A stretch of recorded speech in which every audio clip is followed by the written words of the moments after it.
BCom semester 2 के छात्र छात्राओं को गुड मॉर्निंग। सबसे पहले ये जो चैप्टर बताने जा रहे हैं यह बहुत इम्पोर्टेंट चैप्टर है और इसको आप लोग ध्यान से देखेंगे, पढ़ेंगे और किसी प्रकार के अगर कोई परेशानी होगी या समझ में जो नहीं आएगा उसको आप ऐसे शेयर कर सकते हैं, उसे आप पूछ सकते हैं। निदेशक मंडल, और यह बहुत इम्पोर्टेंट चैप्टर है। इस चैप्टर से प्रत्येक वर्ष क्वेश्चन आता ही आता है। निदेशक मंडल की सभाएं और उसकी शक्तियाँ। सबसे पहले आपको ये बता रहे हैं कि कंपनी कानून द्वारा निर्मित एक कृत्रिम व्यक्ति है और कृत्रिम व्यक्ति है तो इसमें जो कंपनी बनाई जाती है उस कंपनी में एक निदेशक मंडल, एक निदेशक के अलावे संयुक्त निदेशक, ज्वाइंट, जिसको ज्वाइंट डायरेक्टर बोलते हैं, उस तरह से रहता है और वह एक कृत्रिम व्यक्ति है और उसी के द्वारा संचालन किया जाता है। सबसे पहले निदेशक मंडल की सभाएं जो है धारा 173, निदेशक मंडल की सभाएं जो होती है धारा 173 के अनुसार की जाती है। तो आप लोग को ये बताएं कि प्रथम सभा, एक निदेशक मंडल जो है एक डायरेक्टर है, जो बोर्ड ऑफ डायरेक्टर होता है, वह प्रथम सभा जो है कितने दिन के अंदर करता है? प्रत्येक कंपनी अपने समामेलन की तिथि से 30 दिन के अंदर निदेशक मंडल प्रथम सभा का आयोजन कर सकता है और उसके बाद प्रत्येक वर्ष अपने निदेशक मंडल के न्यूनतम 4 सभाएं, वह साल में 4 सभा कर सकते हैं। 2 लगातार सभाओं के बीच 120 दिन से अधिक का अंतर न हो। लेकिन केंद्रीय सरकार की अधिसूचना द्वारा यह निर्देश दे सकती है कि उपधारा के प्रावधान किसी वर्ग या वर्गों की कंपनियों पर लागू नहीं होंगे। इसके कुछ अपवाद संशोधन और शर्तों के साथ लागू होंगे जो अधिसूचना में जारी किया जाता है। उसके बाद है निदेशकों द्वारा सभा में भाग लेना। निदेशकों द्वारा सभा में भाग लेना। बोर्ड की सभा लिखित में प्रत्येक निदेशक को पंजीकृत रूप से उसके पते पर कम से कम 7 दिन की सूचना देकर बुलाया जाएगा और सूचना जो है उसे लिखित हो या डाक द्वारा या इलेक्ट्रॉनिक मीडिया से भेजा जाता है। तो याद रखें, कम से कम कितना दिन? 7 दिन का। परंतु ये अगर आकस्मिक कार्य अगर को हो गया तो उसे बीच में ही बुला सकते हैं, उसको इलेक्ट्रॉनिक मीडिया के द्वारा या आप जो है उसको सूचना दे करके। नेक्स्ट है सभा की सूचना हो गया। अब दंड का प्रावधान। कंपनी के प्रत्येक ऐसा अधिकारी जिसका कर्तव्य इस धारा के अधीन सूचना देना है और ऐसा करने में यह सफल रहता है, अगर वह सूचना नहीं देता है तो उसे जुर्माना के रूप में 25,000 रुपया देने का दायी होता है, यानी उसको पेनाल्टी 25,000 रुपया लगाया जा सकता है। फिर नेक्स्ट है कि एक व्यक्ति वाली कंपनी या लघु कंपनी और निष्क्रिय कंपनी। ये सब जो है एक व्यक्ति वाली कंपनी, लघु कंपनी और निष्क्रिय कंपनी की दशा में यह माना जाएगा कि धारा के प्रावधान का अनुपालन कर लिया है या नहीं। निदेशक मंडल की कम से कम एक सभा एक कैलेंडर वर्ष के प्रत्येक वर्ष आधे भाग में कर ली गई है और 2 सभाओं के बीच 90 दिन से भी अधिक का अंतर नहीं होना चाहिए। तो ये सब बातों पर उसको ध्यान रखना है। और यह 2, लेकिन धारा 174 का कुछ ऐसा भाग है कि एक व्यक्ति वाली कंपनी पर लागू नहीं होगा, इसको ध्यान रखना है, जहां इसके निदेशक मंडल में केवल एक निदेशक हैं।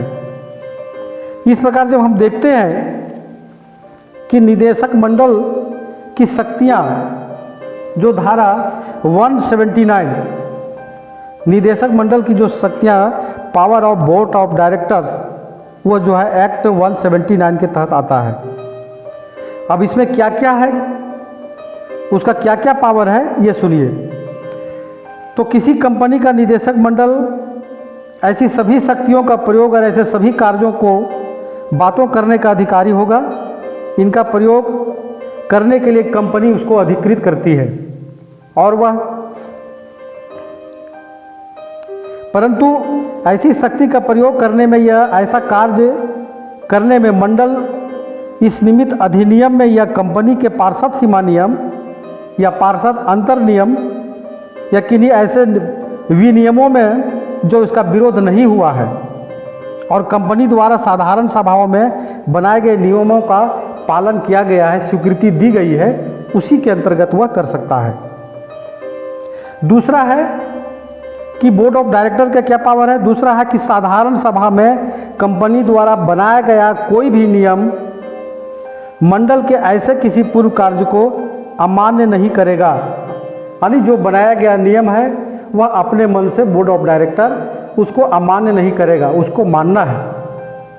जो उस दशा में अमान्य होता है यदि यह नियम न बनाया गया होता तब, लेकिन यह नियम बनाया गया कि उसको मानना है तो बोर्ड ऑफ डायरेक्टर उसको मानेगा ही। तीसरा है कि कंपनी का निदेशक मंडल की सभा में पारित प्रस्तावों के माध्यम से कंपनी की ओर कुछ ऐसी शक्तियों का प्रयोग किया जाता है और अंशधारियों से उनके अंशों पर अदत्त धनराशि के संबंध में मांग करना होता है। जैसे धारा 68 के अंतर्गत प्रतिभूतियों को वापस खरीदने के लिए अधिकृत करना, फिर भारत में या भारत के बाहर प्रत्येक ऋण पत्रों सहित प्रतिभूतियों निर्मित करना। अगला, धन उधार लेना, कंपनी के कोषों का निवेश करना, ऋण या गारंटी देना या ऋणों के संबंध को प्रतिभूति देना, वित्तीय विवरण और मंडल की रिपोर्ट का अनुमोदन करना। ये सब जो है बोर्ड ऑफ डायरेक्टर जो है नियमों को जो बना हुआ है उसके तहत वह पास करता है, उसको अनुपालन करता है। कंपनी के व्यवसाय में परिवर्तन करना, वो कंपनी के जब बोर्ड ऑफ डायरेक्टर को जब नियम पारित किया जाता है तो उसमें भी रहता है कि कंपनी के व्यवसाय में समय समय पर कंपनी में व्यवसाय के नियम को जो है समय और रीति के अनुसार उसको वह जो है परिवर्तन कर सकता है। इस प्रकार ये देखते हैं कि निदेशक मंडल की शक्तियों पर प्रतिबंध भी है। ये सब तो हुआ, ये जो आपको बताया कि पावर ऑफ जो है बोर्ड ऑफ डायरेक्टर, लेकिन इसके कुछ पावर ऐसे हैं जो प्रतिबंध लगाया गया है। ये देखिए, पहला है कि यह जो है कंपनी का निदेशक मंडल केवल विशेष प्रस्ताव द्वारा कंपनी की सहमति से जो कंपनी में निहित रहता है, जो पारित किया गया है, वही सब नियम को उसको पारित करना है, पालन करना है। उसके अलावे अलग से उसको नियम बनाने की आवश्यकता नहीं होती है।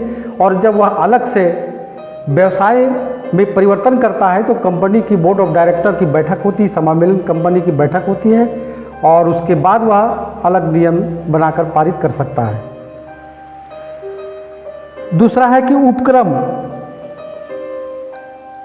उपक्रम शब्द का आशय एक ऐसा उपक्रम से है जिसमें कंपनी के निवेश इसकी पिछली वित्तीय वर्ष के अंकेक्षित स्थिति विवरण के अनुसार इसके शुद्ध मूल्य के 20% से अधिक है, या कोई ऐसा उपक्रम जिसका पिछले वित्तीय वर्ष के दौरान कंपनी की आय 20% से अर्जित किया था।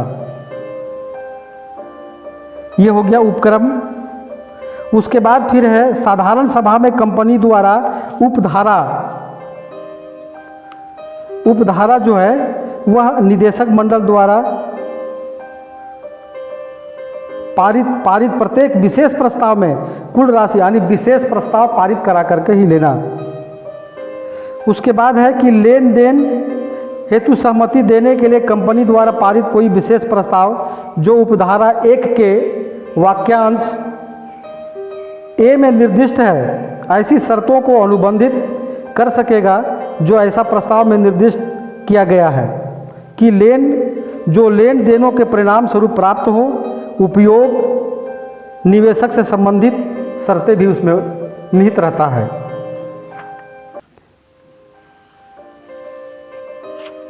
इस प्रकार जो है ये हम देखते हैं और इसको ये मानते हैं निदेशकों द्वारा।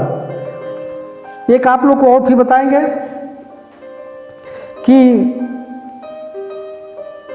एक क्वेश्चन, बहुत इंपॉर्टेंट क्वेश्चन वैकल्पिक क्वेश्चन रहता है कि सत्य या असत्य कथनों की पहचान कीजिए। फर्स्ट में है कि निदेशक मंडल की दो सभाओं के बीच 120 दिन से अधिक अंतर न हो, यह उत्तर होगा सत्य है। दूसरा, आवश्यक कार्य के लिए निदेशक मंडल की बैठक निदेशकों को अल्प सूचना देकर आयोजित की जा सकती है, इसका उत्तर होगा सत्य है। तीसरा, कंपनी का निदेशक मंडल वास्तविक पूर्णार्थ कोषों में अंशदान नहीं कर सकता है, अंशदान नहीं कर सकता है, यह गलत उत्तर है, उत्तर होगा असत्य है। चौथा, अंकेक्षण समिति में न्यूनतम 2 सदस्य होने चाहिए, यह भी असत्य है। पांचवा, एक कंपनी प्रत्यक्ष या अप्रत्यक्ष रूप से अपने निवेशकों को कोई ऋण नहीं दे सकती है, यह सत्य है।